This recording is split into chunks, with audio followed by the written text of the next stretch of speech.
అందమైన చర్మ సౌందర్యం మీ సొంతం. Second aqua radiance deep cleansing gel.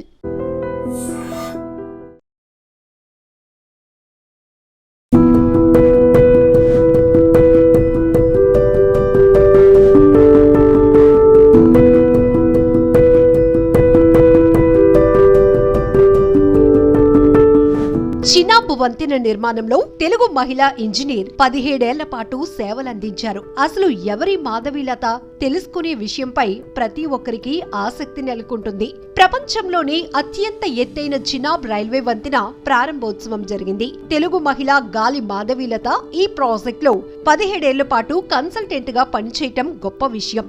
ఆమె రాక్ మెకానిక్స్ లో నిపుణురాలు. కొండలు, రాళ్ల స్వభావంపై పరిశోధనలు కూడా చేశారు. 100 ఏళ్ల కల నెరవేరిందని, ఈ ప్రాజెక్ట్ లో భాగం కావటం గర్వంగా ఉందంటున్నారామె. ఈ వంతెన ఈఫిల్ టవర్ కంటే ఎత్తుగా ఉండటం విశేషం. ప్రపంచంలోనే అత్యంత ఎత్తైన రైల్వే వంతెన చినాబ్ ను ప్రధాని మోదీ ప్రారంభించారు. జమ్మూ, శ్రీనగర్ ప్రాంతాలను కలిపే ఈ వంతెన నిర్మాణంలో అత్యాధునిక సాంకేతిక పరిజ్ఞానం ఉంది. ఇంజనీర్ల ప్రతిభ కూడా కీలకం. ఈ ఇంజనీర్ల బృందంలో తెలుగు మహిళ గాలి మాధవీలత పాత్ర కూడా ఉంది. ఆమె గత 17 ఏళ్లుగా ఈ ప్రాజెక్టు కోసం అంకితమయ్యారు. ఆంధ్రప్రదేశ్ కు చెందిన మాధవి చిన్నప్పటి నుంచి చదువులో రాణించారు. డాక్టర్ కావాలని లక్ష్యంగా పెట్టుకున్నారు. కానీ ఆమె కొన్ని కారణాల వల్ల బీటెక్ సివిల్ చేయాల్సొచ్చింది. సివిల్ ఇంజనీరింగ్ పూర్తి చేసిన మాధవి కాలేజీలో ప్రొఫెసర్ల ప్రోత్సాహంతో రీసెర్చ్ వైపు అడుగులు వేశారు. అనంతరం మాధవి బీటెక్ పూర్తి చేశారు. అలా రీసెర్చ్ వైపు కొనసాగిన ప్రయాణంలో ఐఐటి మద్రాస్ నుంచి పీహెచ్డీ పూర్తి చేశారు. పీహెచ్డీ తర్వాత ఏడాది పాటు ఐఐటి గౌహతిలో అసిస్టెంట్ ప్రొఫెసర్ గా విధులు నిర్వహించారు. అనంతరం 2003లో బెంగళూరులోని ఇండియన్ ఇన్స్టిట్యూట్ ఆఫ్ సైన్స్ లో జియో టెక్నికల్ ఇంజనీరింగ్ ప్రొఫెసర్ గా 2 years పనిచేశారు. అక్కడి నుంచి చినాబ్ రైల్వే బ్రిడ్జ్ ప్రాజెక్ట్ లో చేరారు. మాధవి గత 17 ఏళ్లుగా ఈ చినాబ్ ప్రాజెక్ట్ కు కన్సల్టెంట్ గా పనిచేస్తున్నారు. రాక్ మెకానిక్స్ పై చాలా పట్టుంది ఈమెకు. అందుకే చినాబ్ రైల్వే బ్రిడ్జ్ ప్రాజెక్ట్ లో అక్కడ ఉన్న శిలలు, వాటి బరువు, గట్టిదనంపై ఆమె చాలా పరిశోధనలు చేశారు. ఇలా సుదీర్ఘంగా ఈ ప్రాజెక్టు కోసం పనిచేశారామె. తనకు చినాబ్ రైల్వే బ్రిడ్జ్ ప్రాజెక్ట్ లో పనిచేసే అవకాశం రావటం చాలా గొప్ప విషయమని మాధవి తన ఆనందాన్ని వ్యక్తం చేశారు. ఈ బ్రిడ్జ్ నిర్మాణం చాలా కష్టమని, 2 కొండల్ని కలుపుతూ వంతెన నిర్మాణంలో ఎన్నో ఇబ్బందులు ఎదురయ్యాయన్నారు. బ్రిడ్జ్ నిర్మించే ప్రాంతంలో కొండలు, రాళ్లు, భూమి గురించి కూడా పూర్తిగా అవగాహన ఉండాలి, తెలుసుకోవాలన్నారు.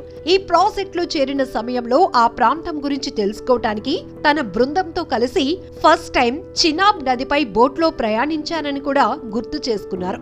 ఈ బ్రిడ్జ్ నిర్మాణం చేసిన ప్రాంతంపై అధ్యయనం చేశామని, కొండలు కూడా ఎక్కామన్నారు. ప్రకృతి వైపరీత్యాలు సంభవించినా ఇబ్బంది లేకుండా కొండ చర్యలు విరుగుపడే ప్రమాదాన్ని తగ్గించేలా ఈ బ్రిడ్జ్ నిర్మాణం ఉంటుందన్నారు. అక్కడి పరిస్థితులకు తగిన విధంగా ఎప్పటికప్పుడు తమ ఆలోచనలు మార్చుకున్నామన్నారు. మొత్తానికి 100 ఏళ్ల కల నెరవేర్చామని, దేశం గర్వించదగ్గ ఈ ప్రాజెక్ట్ లో తను కూడా భాగం కావటం ఒక అదృష్టంగా భావిస్తున్నానని, చాలా గర్వంగా ఉందని అంటున్నారు. అంతేకాదు 2021లో మాధవికి ఆజాదీ కా అమృత్ మహోత్సవం వేడుకల్లో భాగంగా ఐఐఎస్సి ప్రకటించిన 75 మంది స్టెమ్ మహిళా నిపుణుల జాబితాలో చోటు దక్కింది. చినాబ్ వంతెన నమూనా, దాని నిర్మాణ శైలి చాలా భిన్నంగా ఉంటాయి. వాస్తవానికి 137 సంవత్సరాల క్రితం బ్రిటిష్ వారి రూలింగ్ లోనే ఈ రైల్వే లైన్ ఆలోచన తెరపైకొచ్చింది. 2002లో నిర్మాణ పనులు ప్రారంభించగా మొత్తానికి 20 ఏళ్ల తర్వాత ఈ ప్రాజెక్ట్ కంప్లీట్ అయింది. ప్రపంచంలోనే అతి ఎత్తైన రైల్వే బ్రిడ్జ్ గా చినాబ్ ఉక్కు వంతెనకు గుర్తింపు ఉంది. ఈ బ్రిడ్జ్ ఎత్తు ఈఫిల్ టవర్ కంటే 35 మీటర్లు ఎక్కువ. ఈ బ్రిడ్జ్ నిర్మాణానికి ఉపయోగించిన ఐరన్ దాదాపు 4 ఈఫిల్ టవర్స్ నిర్మాణానికి ఉపయోగించిన ఉక్కుతో ఈక్వల్ అంట. అలాగే దాదాపు 120 ఏళ్లు బలంగా ఉండేలా ఈ వంతెన నిర్మాణం జరిగింది. ప్రపంచంలోనే అత్యంత ఎత్తైన రైల్వే వంతెన చినాబ్ నిర్మాణంలో మన తెలుగు మహిళ మాధవి గారి కృషి అభినందనీయం. మరి ఆమె నైపుణ్యం, పనితీరు పట్ల మీరేమంటున్నారో కామెంట్ చేయండి.